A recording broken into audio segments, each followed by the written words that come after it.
All right, one quick sound check. Good afternoon, everybody. We've already done our preliminary video and audio tests. We want to keep the second to a minimum. Any comments, questions, concerns? Now's the chance to type that all in. So with that said, first question, get it pop off the box. All right, it had to do with, John, how do I find the McClellan Oscillator? All right, well, McClellan Oscillator is a tool devised, it's a breadth analysis tool that was devised by Sherman McClellan. All platforms have the McClellan Oscillator. If we take a look at the S&P 500, this is a real simple question that we can come up with. And this would go into a more of a breadth market advanced decline class. But what did we do, and why is it called JP McOs? It's JP for John Person McClellan Oscillator. And I think in other classes I've made mention, and even in the live trading room, I always make mention, this is not my indicator. The reason I put JP in front of the McClellan Oscillator is only to let everyone know that this is the McClellan Oscillator when it is programmed to take the data of the formula, but instead of using the NYSE, New York Stock Exchange Composite Index information, it is more specific using the data, the advancers and the decliners from the S&P. So for example, if you create a new chart, and if I go over to, let's just go over here and mess up my charts. All right, so we're going to go over here and I'm going to change the symbol to SPY. Here we go. And I go, well, all right, I see the spiders and I'm interested to knowing what is the condition of the market right now is in terms of its breadth using the McClellan Oscillator. If I right click and I go to Insert Analysis Technique, now I can go all the way down alphabetically and look for McClellan Oscillator. It's right here. But that McClellan Oscillator is going to be reflecting Sherman McClellan's moving average formula using the advanced decline off of the New York Stock Exchange Composite Index. But I don't want to take a look at the New York Stock Exchange Composite breadth analysis. I want to look at the S&P 500. So if you go up here to, if you have again, it's a VIP tool, which we continuously, instead of like creating an indicator, I'm not in the business to create indicators every hour or every week or every month. But when I do, and I have one that makes sense, that was pertinent to the market at hand, we throw it in there and it's part of your value package of VIP. So in the VIP package, we would just add this in there. And then if you have a VIP, simply go in and just look for JP McClellan Oscillator. And there it is. So since I'm in the SPY, it's been created, so that hit OK. And I may not have that loaded on this page. That would be embarrassing, right? So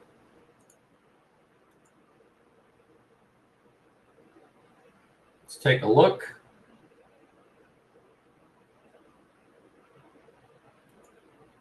Off. Okay, so double check. So let's hit status on. And next I need to hit format to find out where are we putting it. Well, I can't put it in subgraph 4 because I have all of these other subgraphs on. So let me create a new subgraph. 1, 2, 3, 4, 5, 6. Let's make subgraph 8 for the heck of it, just in case. Hit OK and hit close.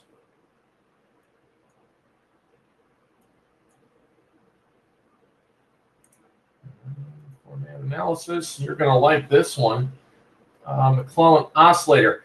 Status off because I haven't updated, apparently, my own tool. But that's how you would find it. So on my own pages, I haven't updated this computer for the new VIP files. But anyway, that's how you would find it, and that's how you create it. That's pretty crazy. All right. So what does it do for you? What it does for you is it helps to share whether or not the market is generating if the market's overbought, whether the market's oversold. And we also take triggers against zero line. So in the PUG meeting, if you have the VIP package, that's how you get it. You can create your own page. But we've already done that. And so therefore, in your advanced decline, it's already been installed. So here I already have my pages. If I did not want the McClellan Oscillator installed, then I could obviously go and right-click, Format Analysis Technique, and get rid of it, which I don't want to. I personally love it. So therefore, it gives me a kind of a better gauge of the overall health and breadth of the market as it relates to an individual index. And each individual index here, if you look at the McClellan Oscillator in terms of its formation, it's still negative in the IWM. It's positive in the S&Ps. It's weakening in the Qs. And it has been just absolutely kind of neutral with its momentum here in the NYSE. And the Dow Jones is a little negative. So it does show that it's not the same indicator for all of these stock indices. The logic behind this was that we were starting to see several years ago with the influx of more ETFs and more trading with sector-specific movements of money flow that were influencing individual equity ETFs, namely the NASDAQ 100 has a different component and weighting structure than the Dow, which only has 30 stocks. Every stock in the Dow Jones Industrial Average is in the S&P 500. And then the small cap growth story, which is the Russell, it should be looking at performance or outperformance in certain times, especially when there's an economic boost, and also during the late December, early February time period, where we call that the quote-unquote January effect. So to determine if the market is maybe way overbought, we would get maybe readings. Let's take a look at the S&P 500 with this case. How does it help you? If we get insightful overbought readings and the market starts to show that maybe it's starting to deteriorate, you can say that it's going to lead up to a mini correction. Also, divergences are very important, as are bullish convergence patterns. Market makes newer lows and the McClellan Oscillator is rising. It's showing that the market is in a strengthening position and you want to look for more stringent buy signals. So it's an indicator that helps, that is only reliant using individual stock indexes.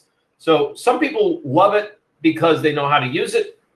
Some people don't like it because it's a leading indicator, and sometimes it might be too leading. But I believe that using the McClellan Oscillator and being able to detect if there is movement in one sector index ETF, such as the S&Ps versus the NASDAQ or maybe the Russell, this is a tool that is very helpful. And as many of you know, we also created this breakdown 12 years ago now, which was created for us by using the advances in the S&P versus decliner in the S&P. Most platforms only give you the advanced decline in just the NYSE and the NASDAQ composite, which are referred to as the tick or the TRIN, the ARMS index. So that's number one question. Where do you get the McClellan Oscillator? How do you get it? How do you load it? What's it used for? The actual question was, where do I find it? So I went a little bit more in detail on how to use it, what it does, and what it's used for. So if we go over here to the McClellan Oscillator in the NYSE, most people would look at a market in this condition where it shares overbought. It's at levels generally between 160 and 200 is considered overbought. We have different settings, and you can see that in past recent times when a market gets in extreme overbought conditions or extreme oversold conditions, the longer and the further the market goes away from the zero line, That's on a more historic norm basis, and you can go back and check this out yourself. This is the McClellan Oscillator as of the close and the data using the NYSE, and that's the New York Stock Exchange Composite Index. If you have a platform, a thinkorswim platform, and I know this is PUG for just basically TradeStation, but I would just share with you, if we get a chart up, if I may.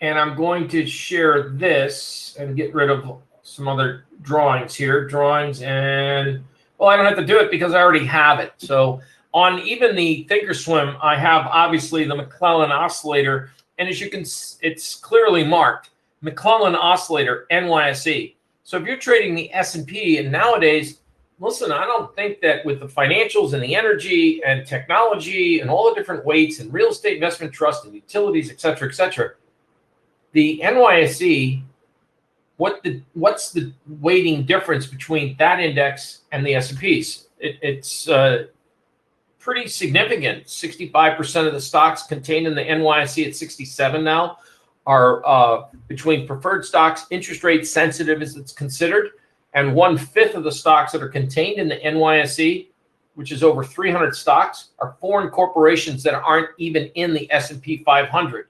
So you may get a false sense of reading in the NYSE data. So if you're thinking that, oh, it's overbought and it can't go up anymore, the S&Ps can go up and the NYSE may go down. And so I think, and that's when I came to the conclusion, well, why aren't we using this tool, just create it with the data that it's used for, rather than taking the data for the NYSE? Now, if you go up here to studies and you go to edit studies just to seal and prove a point, and here's the McClellan Oscillator, and if you hit the setting wheel and you say, well, I don't want to use the NYSE, I want to use the NASDAQ 100 or the MX. Okay, so then that's not the NASDAQ 100, that's the NASDAQ Composite Index. Okay, so then the McClellan summation, I think in Genesis calls it, the McClellan summation oscillator is reflective of NASDAQ composite data. So most platforms, and to be honest with you, thinkorswim's a little bit more aggressive in their listing of technical tools. And, you know, just most people don't realize that you can change, look at the exchange, but they just haven't built it in yet to reflect the S, and I'm sure they will eventually, the S&Ps, or break it down to the Qs, or break it down to the Russell, or break it down to the S&P 500. So therefore, maybe we were a fine wine before our time, and we did that, 3 years ago now? And so I would have to say that it is a useful tool, and it is expressly available so far in the McClellan Oscillator for all of your top stock indices on the VIP package on TradeStation for PUG users and PUG members. All right. So I wanted to, glad we covered that. That was a good question. This is an easy one. Do you need to enable chart trading to be set on for the algo? Do we set auto confirmation to off to automate an algo trade? Okay, well, let's take a look at what that question entails. And by the way, I want to cover this in this PUG meeting. So we've sent out files, we've done YouTube videos, but one of the things we didn't do was share the actual file and the setting that we use in the live trading room. Let's do it together right now. So first and foremost, if you want to auto execute a strategy, and this is the 5-minute model that we run in the live trading room. So if you want to override or use this for signals for trading, this is simply, first and foremost, go to Format Strategies. And right here, it will generate strategy orders display in your trade manager. Yes. If you want to auto execute, if you say yes, click on that, you can agree. You have to agree. If you don't agree, that's it. Account with confirmation. if you leave this on, it will still not enter a trade automatically. A window pops up right now and says, do you want this trade to go through? Yes, no. It'll say 3 trades. It'll have your stop, your trail, all of those factors. It's going to have to send in those orders. And you can have account with a confirmation on. So I always recommend, if you are auto trading and you're in front of your computer and you trust your strategy, the only thing that you really need to do with the algo optimizer is to do what? Make sure, number one, that you're connected to the internet. Because nothing worse than having a trade, having it sent through, computer goes down, and you don't have any idea whether or not the trade was filled, whether or not the trade was sent, whether the stop is working. You don't know. So what do you want to do? Turn on your algo and go play golf? Probably not a good idea. You always need to make sure that you're connected to the internet, and also to make sure the trade manager, you can double check your file to make sure your orders were received. Now, if you're at home and you're trading and you're monitoring the connectivity, and you say, I want to be long, I like this strategy, I want it to execute for me, then do not have account with confirmation on. I don't want confirmation on, I want it off. And if you click, you'll see the choices, on, off.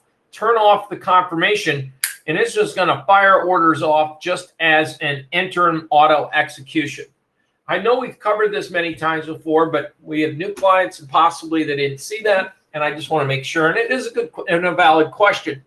If you hit auto confirmation to off, an automated algo trade will be executed. All right. So that's number one, what you want to do. And that's how that's how we roll here with TradeStation, so to speak. All right, format. Let's talk about this strategy. It's the same strategy that we've had for numerous times, and since this is being recorded, I'm not going to go through each and every step painfully. I'm just going to go straight on down. And since this is one that we use in the room, I generally don't like to re-optimize or run the strategies without doing it in front of the live trade room attendees. So I know some of you may be PUG members that can't come in the room a lot, or you miss it. But needless to say, on the algo optimizer, and as you can see, 17 extreme version V2. This does not the 18th. There's not much changes there to the difference, but so this is the one that starts from 8 a.m. and add minutes to start time. So won't even take a trade before 8 plus 40 minutes, which would be 8:40. It takes no new trades after 3:25, and it exits at the end of the day. You go down here, position size is 2 lots, money management, risk 600 per position, which is 325. Max profit, it's got 325 on average, because why? It's scaling out a half the trade.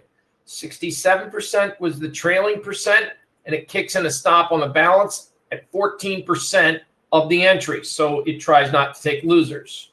Now, the difference between this model and 17A, or excuse me, version 18, is we added a function in 18 which suggested that if you get out of half the position at a profit or a trailing stop, do you want it to get out, or do you want a protective stop put at break even? Yes or no? That was, I think, a very important element to add. Why haven't I added it to the trading room? Because I have to interrupt the live trading room and interject and re-optimize everything, and we just haven't had the chance to do that quite yet. So I just wanted that to be fully disclosed so that everyone knows what was the difference. So let's take a look real quick before I begin, and I'm going to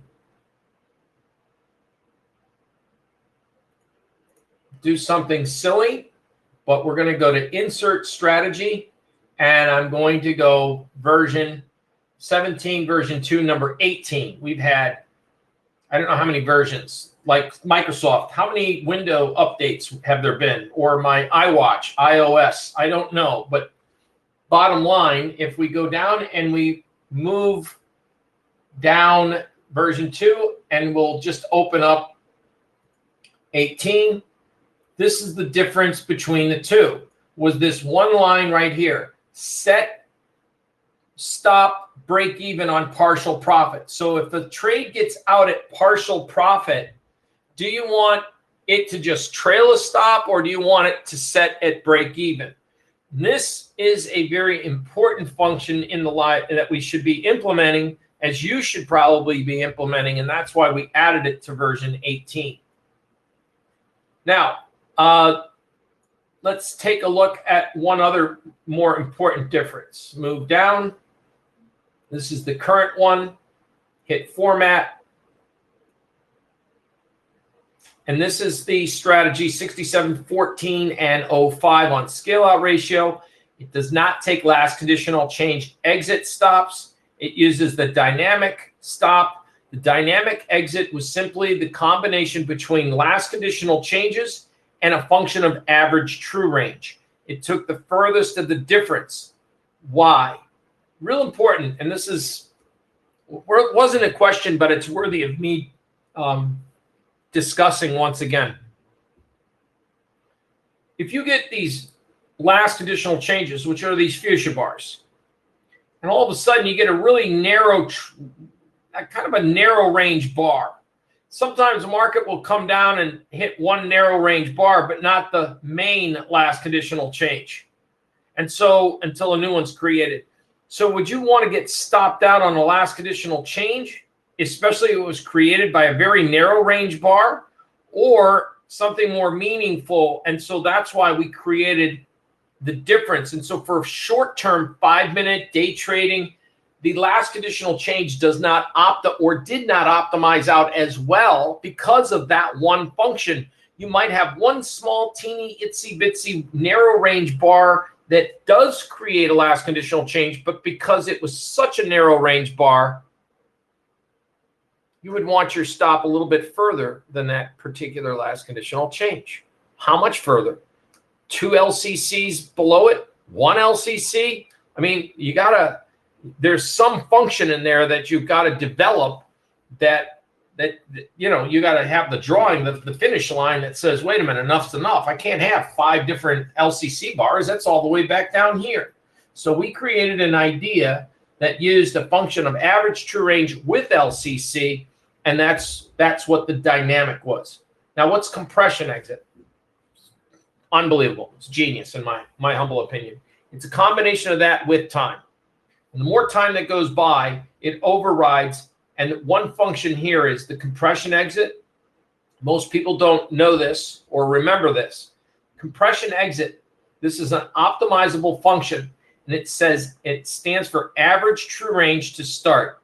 It's not average true range of the day. It's the average true range of the time of the chart or the model that you're building. In this case, it's a 5-minute chart. So what is the ATR in this 5-minute chart? Maybe it's 8 ticks, 2 points.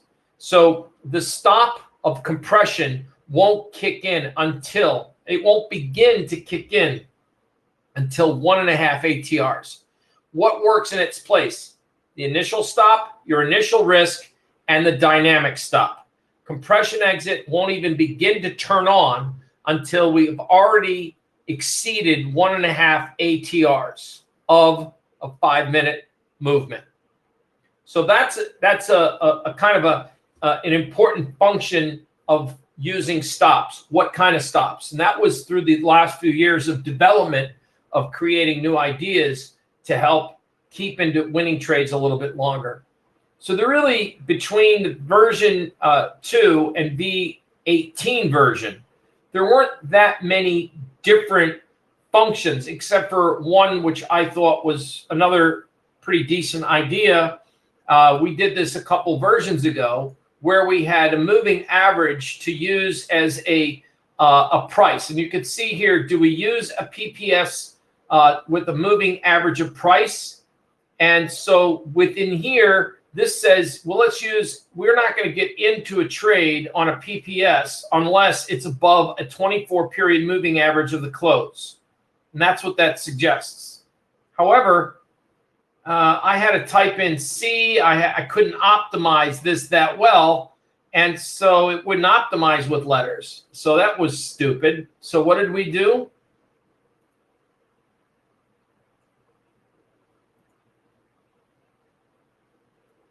We said, well, you know what? I don't want to sit there and type in close and then optimize it again. Why don't we just make it 1, 2, 3, high, low, close, and optimize it? And you would just simply go 1 to 3, jump rate 1, and then you would optimize, and I could optimize that moving average function. So should I use a moving average? Sure. What's the moving average? 1 period, 10 period, 100 periods, 50 period moving average. You want to go 200? Go 200. Knock yourself out. There's 200. It may take a little while the more you want to back test, but you're capable of saying, well, anywhere from a decent moving average needs to be more than 1 period. So we'll go 3 periods up to 200. That would optimize. I'm not going to run that, by the way. I'm going to cancel it. But all right, there's my moving average. Great. So it'll come up and say, what's the more profitable strategy to buy using a PPS? Should we even be using a moving average concept? And by the way, and I know we've covered this before, but I'm on the subject and I'm on a roll, so I'm just going to cover it right now. What about a moving average? And that was the difference between 17 version 2 and 17 version 2, the 18th one. And it was really simple. The difference was this was never optimizable, whether we should be using a high, a low, a close. We had it that you could type in H or you could type in C and then re-optimize everything. But now this version, I could say, hey, listen, 1 stands for the high, 2 stands for the low, and 3 stands for the close. So 1 to 3 on an increment of 1 covers what? The numeric values of 1, 2, and 3. So now I know that I can optimize whether I want to use a moving average of what? A length of period up to 200. I can optimize that out. And if I'm looking for buys, maybe we find out that we take a moving average of the highs. Maybe we find out we don't need a moving average of high as a breakout. We just need to see the market being above the moving average of in this case, I think it said the close. So I'm going to hit cancel, and that's it. And if I hit format again, if I'm not mistaken, yes. So it just said that this particular model, 5-period moving average based on function 3. Function 3 is close. H is 1, L is 2, C is 3. That's why we put HLC underscore 1, 2, 3 so that you could fastly just, instantly remember or know what does 1, 2, and 3 stand for. And that was the difference on the 18th version. It made us capable of a little bit faster optimization to find out, should we be using A, a moving average, and B, what type of moving average based on what parameter, high, low, and close. All right, so that's where we came up with that. The variance, the 2 major differences between the last 17 and this 17 version was just that, should I set my stop at, if it gets me out of partial position, should I get out of the other half and just jam a stop at break even? And we're starting to see in a model that's worked pretty well,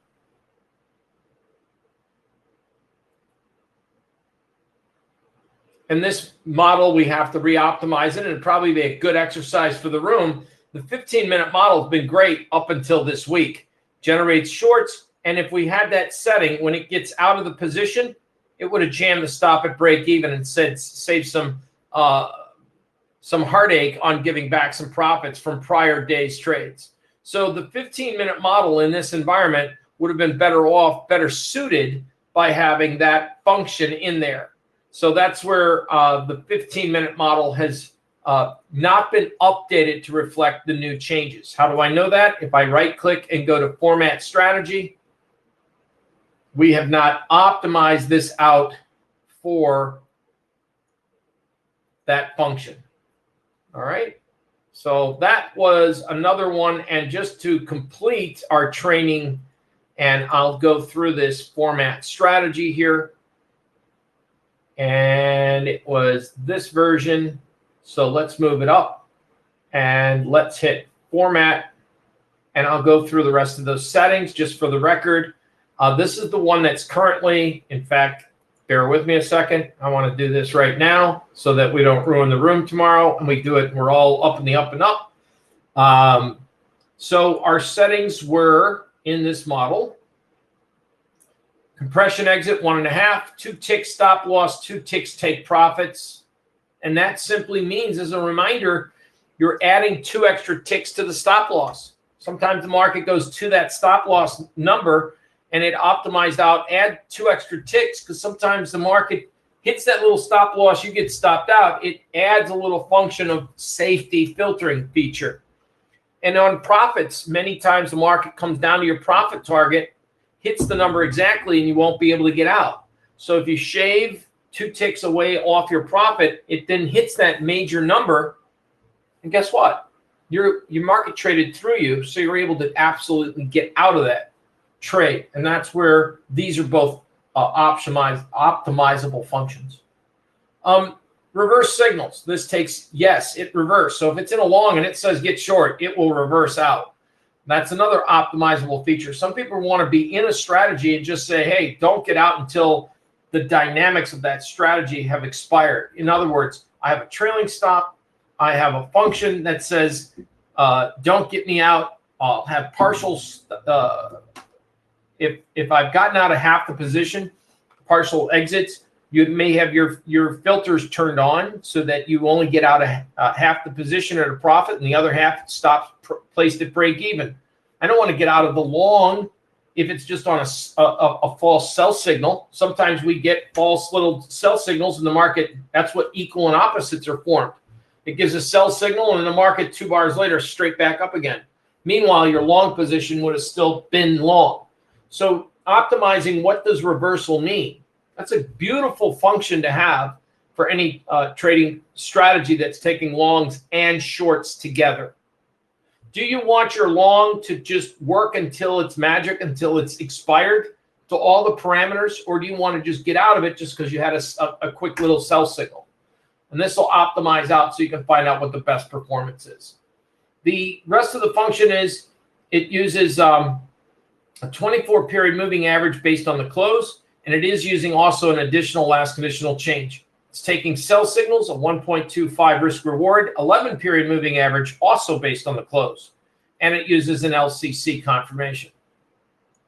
High close doji. It is taking a high close doji with a 3-to-1 risk reward ratio, which is very interesting when we first did this. It's got the momentum, high close doji momentum function turned on. What does that mean? That means in order to be a true high close doji, the current doji's close must be lower than the prior 4 bars close. So momentum, if it's turned off, you're going to take a high close doji even if it's after a rally. And the rules of a high close doji is after a downtrend. All right, what's a downtrend? A big rally? No, a downtrend's a downtrend. Define downtrend. At least 4 5-minute bars to the downside. If the current doji's close is less than 4 bars prior, then it must be in a little momentum downtrend. So therefore, this did optimize out with that condition.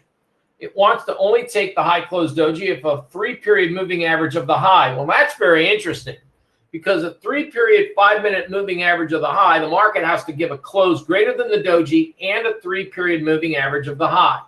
So that means the moving average formula of highs, the market needs to close greater than, and that would be a true idea of a breakout. So I was glad when we did optimize this that it didn't say, yeah, be a close greater than a moving average of the low, which would make no sense whatsoever. I mean, a close greater than a low, of course it's going to be a close greater than a low. So for me, I think that this was an important discovery and addition to when we added the momentum function of high and low close dojis. And for the record, since I'm on this tangent, if you're visualizing a strategy and every bar almost looks like a doji, then this high close doji or low close doji function probably won't work. We've found that with a lot of trades in the end of day strategies with the spider when you're getting a lot of dojis. and which, by the way, I don't know if we saw the charts today, but I think there's maybe it changed on the close, but it looks like we did have a double doji day here in the market. Anyway, I digress. So these functions here were very important. It does not need a last conditional change to confirm. It does take low close dojis, 1.4.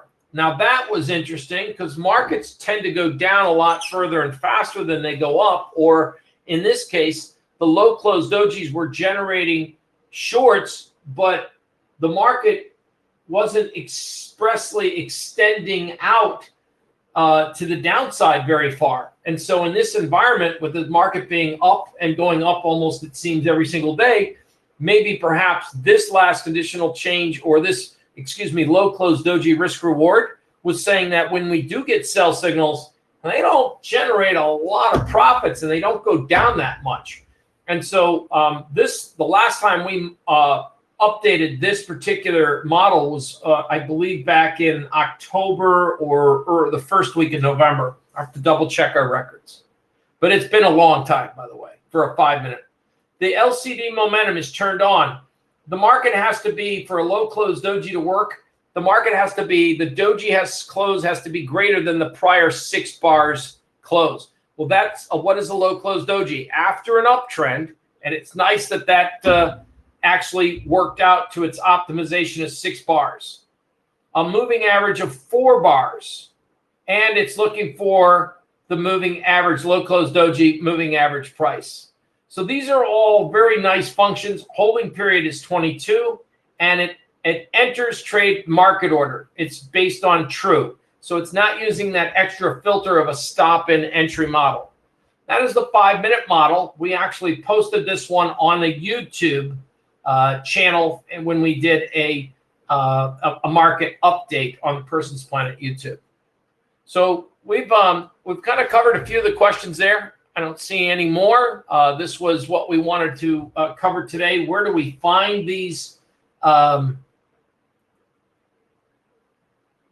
indicators, such as the McClellan Oscillator? And until we have more questions, that would conclude the questions that I did have to cover in today's session. And we just wanted to go right to the chase to get that information in your hands and put this on the recording for you guys. And what the difference was, again, with the last version and version 18.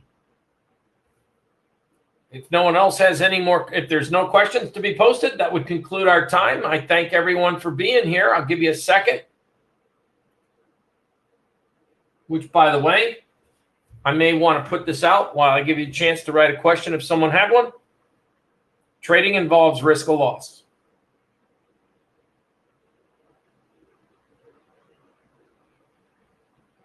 All right. I know you guys are eager to get to the Barrett-Jackson car auction in Scottsdale, Arizona, and buy some choice beauty cars. So in the spirit of an auction, going once, going twice, sold. We will, again, post this video recording. Thanks, everybody, for joining me today. And for those that were interested in what the McClellan Oscillator difference was as a review, we got that. How to turn on and off the auto confirmation with the algo program, and the main differences between 18 and version 8, or 17 and the 18, the little last 2 differences that we installed on that strategy with the partial stop out. Thanks, everybody, and have a great rest of your week.